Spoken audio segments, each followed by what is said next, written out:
C'est ton gars Vantard qui revient une fois de plus again and again te balancer cette dose, ce nectar survitaminé. Va chercher ton bavoir, mets-le bien en place, car tu sais que tellement c'est bon, onctueux, délicieux, tu vas t'en foutre partout et tu vas dégueulasser ton tricot tout neuf. Donc le film du jour s'intitule Dope.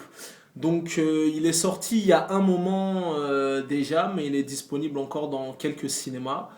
J'ai pas été le voir tout de suite parce que j'ai eu des petits soucis, des petits soucis techniques et je devais emmener ma girlfriend aller voir ce film. Donc voilà, chérie, je sais que tu ne regardes pas cette vidéo, mais si cette vidéo remonte jusqu'à tes yeux, je t'embrasse. Et voilà, donc j'ai fini par le voir et je regrette pas de l'avoir vu parce que c'est pas mal du tout. Donc je suis parti le voir à l'UGC Ciné-Cité Léal. Donc voilà, si vous n'êtes pas loin ou vous êtes dans le secteur, il se joue encore là-bas. Il se joue encore aussi au MK2 Bibliothèque, si je ne m'abuse. Donc c'est un film qui traite entre guillemets du hip-hop. Voilà. Le film avait des critiques dithyrambiques.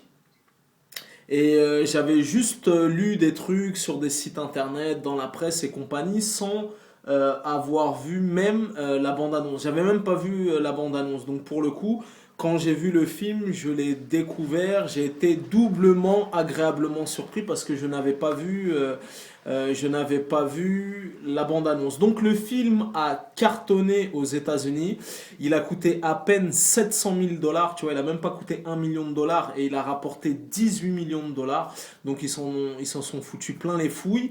Le film a été produit par Forest Whitaker, exécutif producteur de ce film Puff Daddy et supervision musicale du film Pharrell Williams. Donc voilà, ils avaient réuni que des winners pour ce film entre guillemets. Donc le film, je vais te faire le pitch. Donc ça se passe à Inglewood aux États-Unis et c'est trois petits jeunes, trois petits geeks, voilà, qui vraiment des geeks dans. Tu peux pas faire plus geek, que ce soit au niveau vestimentaire, les sons qu'ils écoutent et compagnie. Voilà, donc trois geeks qui se font un petit peu malmener du coup parce que c'est des espèces de punk, de rockers et compagnie et ils évoluent à Inglewood, à Los Angeles avec les Crips d'un côté, les Bloods de l'autre et tout. Eux c'est des geeks, des espèces de baltringues, de pétochards, tout ça et tout. Donc ils sont trois. Et en fait, lors d'une espèce de partie aux États-Unis, il va y avoir des coups de feu qui vont être tirés pendant cette partie. Et il y a un des trois geeks, en partant, tu vois, il y a des échauffourées et compagnie. Donc t'as les jeunes, tout ça et tout, qui cavalent dans tous les sens. Et t'as un des geeks qui va prendre un sac à dos en croyant que c'est le sien, mais il va se tromper de sac à dos.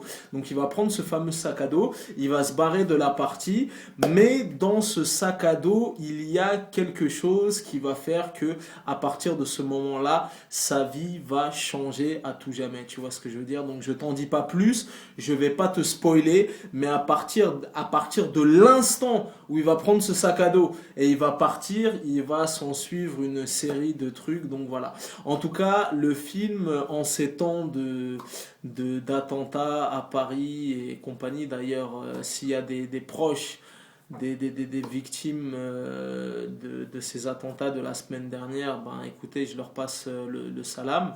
Toutes mes prières vont aux proches et tous les gens qui ont perdu la vie dans ces événements tragiques. Donc en ces temps de, voilà, tu vois, un petit peu morose à Paris, ce film-là, c'est vraiment une bouffée d'air frais, une bouffée d'oxygène, tu vois, c'est un film drôle, voilà, avec une BO 100% hip-hop, tu vois, donc le score a été fait par Pharrell Williams en score additionnel, mais la BO de ce film-là, t'as des morceaux de Busta Rhymes, de Tribe Called Quest, de Public Enemy, donc des gros sons rap, il y a beaucoup d'humour, tous les acteurs sont convaincants, t'as des seconds rôles hauts en couleur. En spécial guest, t'as Asap Rocky. Bon, il joue pas son propre rôle dans le film.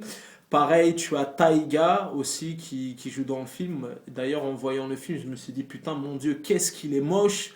Comment il a fait pour serrer Kyle Jenner. T'as aussi le fils de Puff Daddy aussi qui joue dedans. Donc voilà, à l'arrivée, ça donne un film vraiment plaisant. Il m'a agréablement surpris parce qu'en allant le voir, je m'attendais pas du tout à un film comme ça.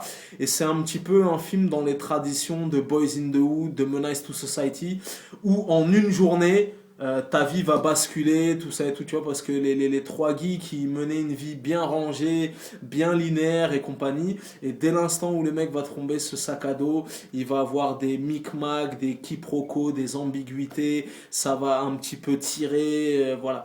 Et le film te tient en haleine jusqu'à la dernière seconde, et il est super drôle, et c'est pour ça que ça a été un succès aux États-Unis. Comme je t'ai dit, il a coûté à peine 700 000 dollars et il a rapporté 18 millions de dollars. Donc voilà. En tout cas, le film se joue encore dans pas mal de salles. Si vous avez l'opportunité d'aller jeter un œil, allez-y, on passe vraiment un bon moment. Comme je t'ai dit, c'est drôle. Voilà, c'est vraiment un film dans l'air du temps. Ça parle un petit peu des réseaux sociaux, des surprises parties, des gueules de bois, du twerk, du rap, de plein de choses comme ça. Donc c'est très réussi. Voilà, donc s'il se joue dans un cinéma près de chez vous, n'hésitez pas à aller jeter un œil parce que ces temps-ci, il n'y a vraiment pas grand-chose au cinéma. Il y a beaucoup de blockbusters qui n'ont pas tenu qui n'ont pas tenu leurs promesses. Là même dernièrement, il y a Spectre qui est sorti.